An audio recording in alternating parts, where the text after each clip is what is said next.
오늘 하나님께서 우리에게 주시는 말씀은 열왕기하 23장 24절에서 30절까지의 말씀입니다. 제가 말씀을 봉독하도록 하겠습니다. 요시야가 또 유다 땅과 예루살렘에 보이는 신접한 자와 점쟁이와 드라빈과 우상과 모든 가정한 것을 다 제거하였으니 이는 대제사장 hil기야가 여호와의 성전에서 발견한 책에 기록된 율법의 말씀을 이루려 함이라. 요시야와 같이 마음을 다하며 뜻을 다하며 힘을 다하여 모세의 모든 율법을 따라 여호와께로 돌이킨 왕은 요시야 전에도 없었고 후에도 그와 같은 자가 없었더라. 그러나 여호와께서 유다를 향하여 내리신 그 크게 타오르는 진노를 돌이키지 아니하셨으니 이는 므낫세가 여호와를 경노하게 한 그 모든 경노 때문이라. 여호와께서 이르시되 내가 이스라엘을 물리친 것 같이 유다도 내 앞에서 물리치며 내가 택한 이 성 예루살렘과 내 이름을 거기에 두리라 한 이 성전을 버리리라 하셨더라. 요시야의 남은 사적과 행한 모든 일은 유다 왕 역대지락에 기록되지 아니하였느냐. 요시야 당시에 애굽의 왕 바로느고가 아수르 왕을 치고자 하여 유브라데 강으로 올라가므로 요시야 왕이 맞서 나갔더니 애굽 왕이 요시야를 무깃도에서 만났을 때 죽인지라. 신복들이 그의 시체를 병거에 싣고 무깃도에서 예루살렘으로 돌아와 그의 무덤에 장사하니 백성들이 요시야의 아들 요아스를 데려다가 그에게 기름을 붓고 그의 아버지를 대신하여 왕으로 삼았더라. 인생에 대한 평가는 길이로 하는 것이 아닙니다. 오래고 긴 삶을 살았더라 하더라도 그 삶이 무엇으로 채워져 있는지를 살펴보는 게 중요합니다. 그렇게 세네카라는 로마 철학자는 이렇게 이야기했습니다. 인생은 짧은 이야기와 같다. 중요한 것은 길이가 아니라 그 가치다. 가치 없는 삶을 살고 싶어하는 사람은 없을 것입니다. 누구나 가치 있고 그리고 의미 있는 인생을 살고 싶어합니다. 하지만 그 가치 있는 삶을 살아가는 방법과 방식은 너무나 다양합니다. 그렇게 오늘날 서점에 가보면 자기 개발에 대한 내용들이 굉장히 많이 나옵니다. 그 내용을 살펴보면 이렇습니다. 메모하는 방법, 말하는 방법 등등 이러한 방법들 속에 이제 심리학적인 방법까지 추가하여서 이렇게 하면 성공할 수 있다 이렇게 이야기를 합니다. 대학교 때 선교단체 간사님들과 같이 공동체 생활을 했습니다. 한 번은 간사님 두 분이서 너무 심각하게 이야기를 하고 있었습니다. 너무 심각하게 이야기를 해서 바로 이야기를 못 붙이다가 한참 뒤에 물어봤습니다. 무슨 얘기를 그렇게 심각하게 하셨어요? 그러자 그 간사님들이 그때 이런 이야기를 했습니다. 이제 내년이면 예수님의 공생의 사역을 마무리한 나이가 되는데 나는 내 삶을 어떻게 살고 있나 라는 생각이 들어서 이야기하고 있었다고. 시간이 지나서 그 나이를 넘어서고 나니 그때 참 어린 나이였는데 너무 심각했던 거 아니야? 이런 생각을 하다가도 저도 예수님의 공생의 사역을 마무리할 나이가 되었을 때 나는 지금 어떻게 살고 있나? 나는 잘 가고 있나? 내 인생의 방향은 하나님을 향해 있나?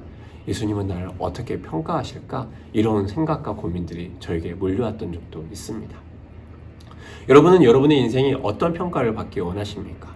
아니, 어떠한 삶을 살기 원하십니까? 그리고 지금 여러분의 인생은 어떻습니까? 망해간 유다에 마지막 등불 같은 왕이 있습니다. 바로 요시야 왕입니다. 요시야 왕에 대한 이야기를 읽을 때마다 그런 생각이 듭니다. 만약 요시야가 더 긴 삶을 살았다면 남유다의 삶이 어떻게 바뀌었을까? 그리고 오늘은 그런 질문을 던지기 원합니다. 그런 요시야 왕에게 있었던 삶을 가득 채우게 만들었던 요소는 무엇이 있을까? 오늘 그 질문 가운데로 들어가기 원합니다. 사실 요시야 왕만큼 불쌍하고 안타깝게 삶을 시작한 왕은 없을 것입니다. 요시야 왕이 왕위에 오를 때 나이가 불과 8살입니다. 그런데 그 8살의 삶의 시작은 어렵게 시작합니다. 요시야가 8살에 왕위에 올랐던 이유가 있습니다. 그것은 다른 이유가 아니라 아버지의 죽음입니다. 왕하 21장 23절은 이렇게 이야기합니다. 그의 신복들이 그에게 반역하여 왕을 궁중에서 죽이매. 왕자인 요시야가 보았던 것은 신하들이 반역하여 자신의 아버지에게 칼을 들이미는 것입니다. 8살에 그 왕위에 올랐던 요시야의 삶이 마주할 3가지의 어려움이 있었을 것입니다. 첫 번째는 사람에 대한 신뢰입니다. 생각해 보십시오. 아버지 앞에 신하로서 엎드리고 경배하고 늘 좋은 말만 하던 그 사람들이 갑자기 태도가 돌변합니다. 변한 것으로 끝나지 않고 그 사람의 칼을 들어서 자신의 아버지를 향하게 하는 겁니다. 그렇게 사람들이 갑자기 변하는 것을 본 요시야 왕의 마음은 어떨까요? 사람에 대한 신뢰는 어릴 때 형성된다고 합니다. 그런데 그런 배신을 보고 극적인 결말을 본 요시야 왕에게 신뢰라는 것이 가당키나 할까요? 오히려 근근하게 사람들이 앞에서 하는 이야기를 전혀 믿지 못하고 사람에게 자신을 의탁하는 것을 전혀 할 수 없는 그 모습이 되지 않을까요? 제가 아는 한 친구가 있습니다. 너무나 어릴 때부터 힘든 환경에 노출되어 살았습니다. 그 결과로 그 친구가 살아가는 삶의 방식은 혼자 힘으로 살아가는 것입니다. 누가 봐도 다른 사람의 도움이 필요하고 누가 봐도 도움을 요청해야 될 그 상황인데도 도움을 요청하지 못합니다. 혼자 그 많은 짐을 지고 갑니다. 우리가 얘기합니다. 괜찮아, 도움을 요청해도 돼. 그렇게 이야기해도 네라고 대답하지만 그 친구의 삶은 바뀌지 않습니다. 자기 사람을 자기 힘으로만 살아가기에 함께 견디고 함께 이겨낸다는 것을 잘 알지 못합니다. 삶의 그런 단계도 결국은 보고 경험하며 넘어가야 될 영역이 있는 것입니다. 요시야도 그렇지 않았겠습니까? 요시야가 겪었을 두 번째 어려움은 하나님에 대한 어려움입니다. 우리는 많은 사건들을 해석해버립니다. 그리고 이유와 원인을 찾게 됩니다. 그래서 많은 사람들이 신정론, 이른바 하나님이 통치하는 이 세계에 대해 의문을 제기합니다. 그렇게 어떤 무신론자는 이렇게 이야기합니다. 오늘날의 뉴스만 보면 하나님은 존재하지 않는다는 것을 알 수 있다. 하나님이 있고 하나님이 살아있다면 어떻게 이렇게 악한 범죄가 있을 수 있냐는 것입니다. 이 말은 곧 다른 방향을 향해 갑니다. 하나님이 그 사건을 통해 나에게 왜 그렇게 하셨는가? 요시야에게는 해석해야 될 평생의 짐이 있습니다. 우리 아버지는 왜 그렇게 일찍 신하들의 손에 죽어야 했는가? 하나님은 날 사랑하지 않는 걸까? 나는 왜 8살에 왕위에 올라 마음 들 곳 없는 삶을 살아야 하는가? 요시야 삶의 가장 무거운 숙제가 아닐까요?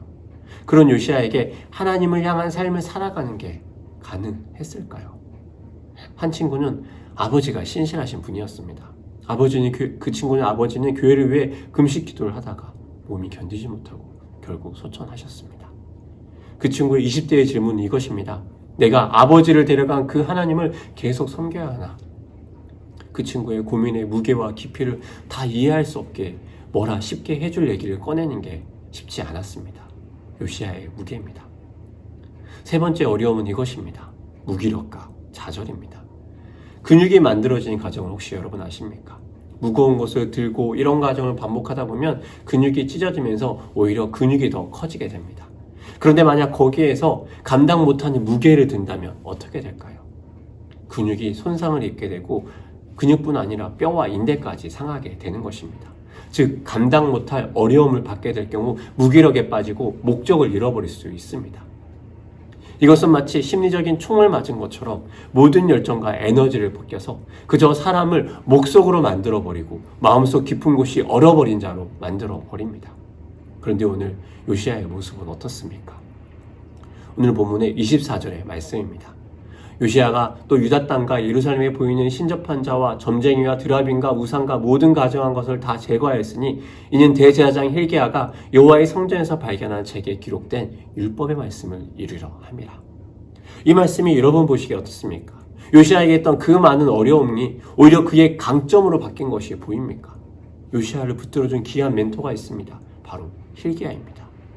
요시야의 종교개혁과 유월절을 지키는 것은 혼자서 할 수 있는 일이 아닙니다.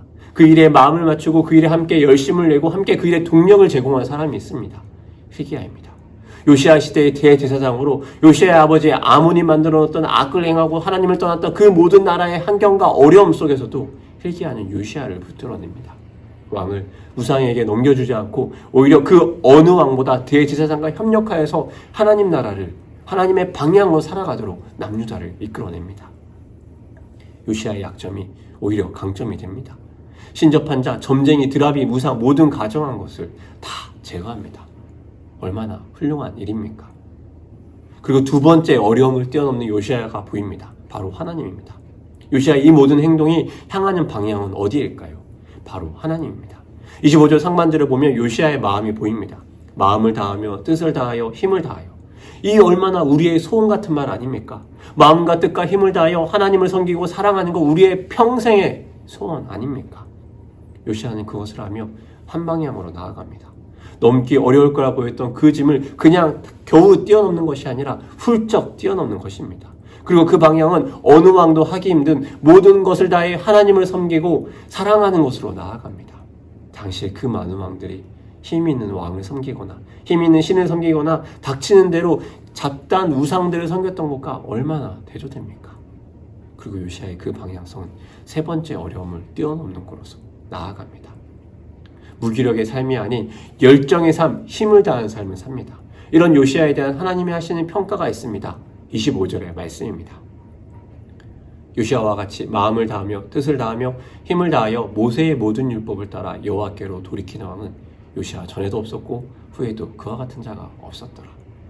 전에도 후에도 그와 같은 자가 없었더라. 한마디로 전무후무한 사람이 되었다는 말입니다. 무엇으로 말입니까? 율법을 따라 하나님께로 돌이킨 것으로 말입니다. 이게 사람의 힘으로 가능하겠습니까? 이것이야말로 하나님의 은혜가 아니겠습니까? 이것이야말로 하나님의 역사가 아닙니까? 사랑하는 여러분, 우리도 그렇지 않습니까? 누구나 삶의 어려움과 연약함, 개인적인 약점이 있습니다. 그리고 그것을 바라보다가 우리는 결국 시간을 허비하고 인생을 낭비하게 됩니다. 지금도 그렇지 않습니까? 코로나로 모든 대면 예배가 없어진 이 상황이 얼마나 처참합니까? 많은 고민은 우리로 하여금 더 복잡하게 고민하고 생각하고 움직이지 못하도록 만듭니다. 하지만 우리는 여기에서 여전히 그럼에도 우리를 붙들고 만들어 가시는 하나님을 믿고 나아가야 합니다. 왜냐하면 하나님은 우리의 그 연약함을 들어 오히려 강함으로 만들어가기 때문입니다. 그리고 그 하나님은 우리를 전무후무한 하나님의 사람으로 만들어가기 때문입니다. 지금의 우리의 상황이 전무후무한 상황입니다. 그렇게 은혜가 필요합니다. 난세의 영웅이 만들어지지 않습니까? 이러한 혼란 가운데 하나님은 우리의 믿음의 영웅을 만들어 가십니다. 하나님은 그 은혜에 여러분을 지금 초대하고 있는 것입니다. 기도하며 우리의 삶에 주신 은혜를 붙들고 나아갑시다. 요시아와 같은 우리의 연약함이 있다면 주님께 올려드리며 연약함을 넘어 일하시는 하나님을 바라봅시다. 그 은혜가 우리와 우리의 가정, 몸된 교회에 가득하기를, 충만하기를 기도합니다. 이 시간 우리 주신 말씀, 그리고 교회와 나라와 민족을 위해서 중보하고 또 개인의 기도로 나아가기 원합니다. 우리의 가정, 나는 어떤 삶을 향해 나아가고 있습니까? 지금 우리의 삶을 향한 하나님의 평가는 무엇입니까? 하나님의 전무후무한 사람으로, 하나님을 온전히 믿고 신뢰하는 사람으로 우리의 삶을 드릴 수 있게 해달라고 기도하기 원합니다. 그래 우리 가정이 하나님만 붙드는 가정 되게 해달라고 기도하기 원합니다. 또 교회를 위해 기도하기 원합니다. 코로나로 모두가 어려워진 이 시기에 우리 성도들의 믿음이 지켜지고 성도들의 삶이 지켜지고 성도들의 마음이 지켜져서 온라인으로 드려지는 이 예배를 통해서 하나님이 하시는 음성을 들을 수 있도록 기도하기 원합니다. 또 온다방을 위해서 기도하기 원합니다.